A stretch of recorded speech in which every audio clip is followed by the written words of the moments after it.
सकती? बुला उसको। जी वो तो घर पे नहीं है। मेरी दुकान पे से सामान लेके गया था अपनी दुकान पे बेचने के लिए 10,000 रुपए का, पैसे नहीं दिए अभी तक।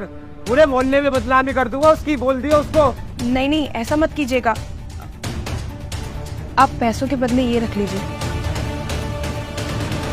सिर्फ 10,000 रुपए के चक्कर में तुमने अपनी इतनी महंगी अंगूठी उसको दे दी। मुझे पता है अभी आपके पास पैसे नहीं है और दुकान पे सामान भी नहीं बिक रहा है। आपके अपमान की बात कर रहा था इसलिए दे दी मैंने। क्या बोलूं यार मैं तुम्हें। मैं और पत्नियों की तरह नहीं हूँ जो थोड़े से सुख साधन कम हो जाने के लिए घर में झगड़ा करूंगी। आपके सम्मान के आगे ना मेरे लिए उस अंगूठी की कोई कीमत नहीं है। जी माफी चाहूंगा मैं आपसे। अरे जी माफी किस बात की, आप ये रखिए, जब मैं आपके पैसे लौटा दूं ना तब आप मुझे वापस कीजिएगा। जी नहीं, मैं ये नहीं रख सकता। क्यों? ये क्या किया तुमने? जिनका सेम काम होता है वो एक दूसरे से पैसे नहीं लेते। क्यों? अरे सेम काम करने वालों को तो एक दूसरे की जरूरत पड़ती रहती है ना। जब तुम्हें मदद चाहिए होगी तो वो तुम्हारी मदद कर देगा। अरे क्या देगा वो मेरे को? तुम्हें ना ऐसा समझ नहीं आएगा। तुम्हें मैं रामायण से एग्जाम्पल देती हूँ तब तुम्हें समझ आएगा।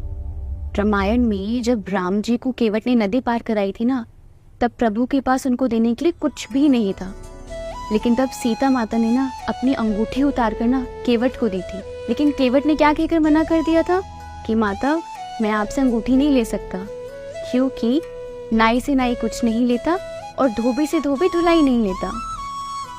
केवट ने राम जी को फिर बोला कि हे प्रभु, तुम भी केवट हो और मैं भी केवट हूँ, इसलिए मैं आपसे उतराई नहीं ले सकता। लेकिन जब कभी हम आपके द्वार आएंगे ना, तब आप हमारी नैया पार लगा देना। वैसे ही तुम भी एक दुकानदार हो और वो भी एक दुकानदार है। अभी अगर उसका बुरा समय चल रहा है ना, तो तुम उसकी मदद कर दो, और अगर हमारा कभी बुरा समय आएगा तो वो हमारी मदद कर देगा। समझ आया? तो जाओ ये अंगूठी उनको वापस करके आओ। जी जरूर, अगर मेरे से कोई भी मदद आपके लिए हो पाएगी ना तो मैं ज़रूर करूँगा। आपको कोई भी सहायता चाहिए हो, कभी भी कोई भी मदद चाहिए हो, आप मुझे बताना। अगर भगवान ने मुझे उस लायक बनाया तो मैं ज़रूर आपकी मदद करूँगा। अभी तो मेरे बस में कुछ भी नहीं है। ठीक है। और जी आप अपनी अंगूठी रखिए। मैं आपसे माफी चाहूंगा, मैंने आपसे बहुत बुरा व्यवहार किया।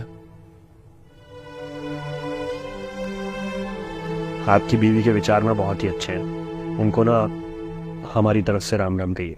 जी बिल्कुल। भाभी भाभी भाभी मेरी जॉब लग गई और ये देखिए कुछ एडवांस पैसे भी मिले हैं। कितने हैं? 10,000 रुपए। इन्हें दे दो। वो भैया ने दुकान के लिए सामान लिया था, पैसे नहीं दे पाए, आज लेने आए थे और देखो आज ही के दिन तुम्हारी जॉब लग गई। इससे अच्छी बात क्या हो सकती है?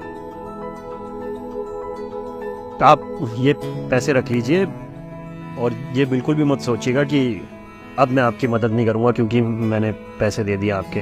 अगर आपको किसी भी तरीके की हेल्प की ज़रूरत हुई ना कभी भी जीवन में, तो आप मुझे बताइएगा। अगर मेरे बस में हुई तो मैं ज़रूर करूँगा। जी नहीं, मैं ये रुपए नहीं रख सकता और मैं आपकी दुकान पे भी और सामान डलवाऊंगा।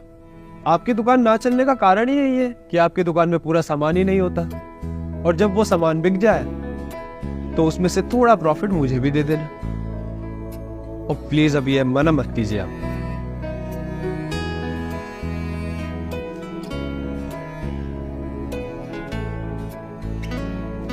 सुनो, तुम्हारी उस दिन वाली बात की वजह से ना उस भाई की दुकान चल पड़ी, और तुम्हें मालूम है मुझे 10,000 रुपए का नहीं लाखों रुपए का फायदा हो रहा है उसकी दुकान से। ये होती है कृपा भगवान की। मैं दुकान पे जा रहा हूँ।